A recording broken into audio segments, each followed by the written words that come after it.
Hello friend, आइए सुनते हैं आलिफ लैला का 9वां भाग। पूर्व काल में किसी गांव में एक बड़ा भला मानस रहता था। उसकी पत्नी अतीब सुंदरी थी और भला मानस उससे बहुत प्रेम करता था। अगर कभी घड़ी भर के लिए भी वह उसकी आंखों से ओझल होती थी तो वह बेचैन हो जाता था। एक बार वह आदमी किसी आवश्यक कार्य से एक अन्य नगर को गया। वहां के बाजार में भांति भांति के और चित्र विचित्र पक्षी बिक रहे थे। वहां एक बोलता हुआ तोता भी था। तोते की विशेषता ये थी कि उससे जो भी पूछा जाए उसका उत्तर बिल्कुल मनुष्य की भांति देता था। इसके अलावा उसमें ये भी विशेषता थी कि किसी मनुष्य की अनुपस्थिति में उसके घर पर जो जो घटनाएं घटी होती थी उन्हें भी वह उस मनुष्य के पूछने पर बता देता था। कुछ दिनों बाद उस भद्र पुरुष का विदेश जाना हुआ। जाते समय उसने तोते को अपनी पत्नी के सुपुर्द कर दिया कि इसकी अच्छी तरह देख रेख करना।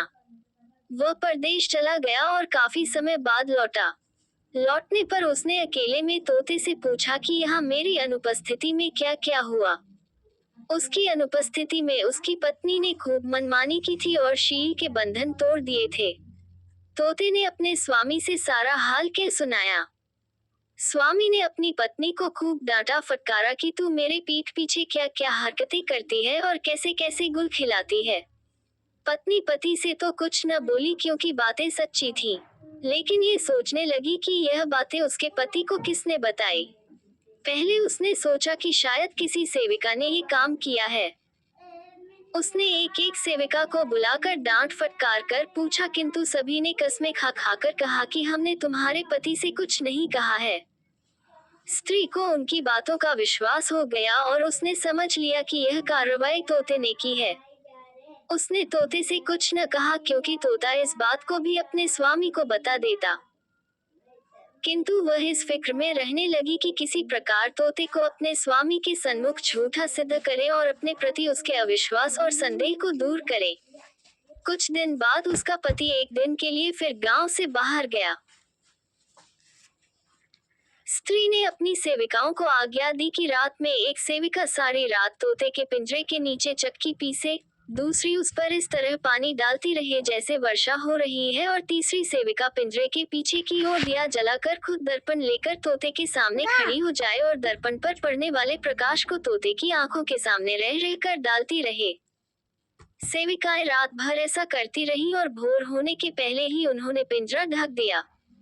दूसरे दिन वह भद्र पुरुष लौटा तो उसने एकांत में तोते से पूछा कि कल रात को क्या क्या हुआ था। तोते ने कहा, हे स्वामी, रात को मुझे बड़ा कष्ट रहा।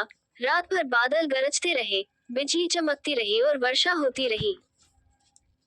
चूंकि विगत रात को बादल और वर्षा का नाम भी नहीं था, इसलिए आदमी ने सोचा कि यह तोता बगैर सिर पैर की बातें करता है, और मेरी पत्नी के बारे में भी इसने जो कुछ कहा वह भी बिल्कुल बकवास थी। उसे तोते पर अत्यंत क्रोध आया और उसने तोते को पिंजरे से निकाला और धरती पर पटक कर मार डाला। वह अपनी पत्नी पर फिर विश्वास करने लगा, लेकिन यह विश्वास अधिक दिनों तक नहीं रहा। कुछ महीनों के अंदर ही उसके पड़ोसियों ने उसकी पत्नी के दुष्कृत्यों के बारे में ऐसी ऐसी बातें कही जो उस तोते की बातों जैसी थी। इससे उस भद्र पुरुष को बहुत पछतावा हुआ कि बेकार में ही ऐसे विश्वासपात्र तोते को जल्दी में मार डाला।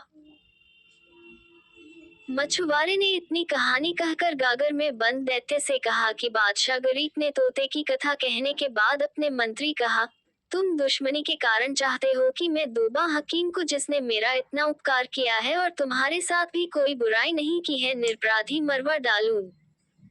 मैं तोते के स्वामी जैसा मूर्ख नहीं हूँ जो बगैर सोचे समझे ऐसी बात जल्दबाजी में करूं। मंत्री ने निवेदन किया, महाराज, तोता अगर निर्दोष मारा भी गया तो कौन सी बड़ी बात हो गई।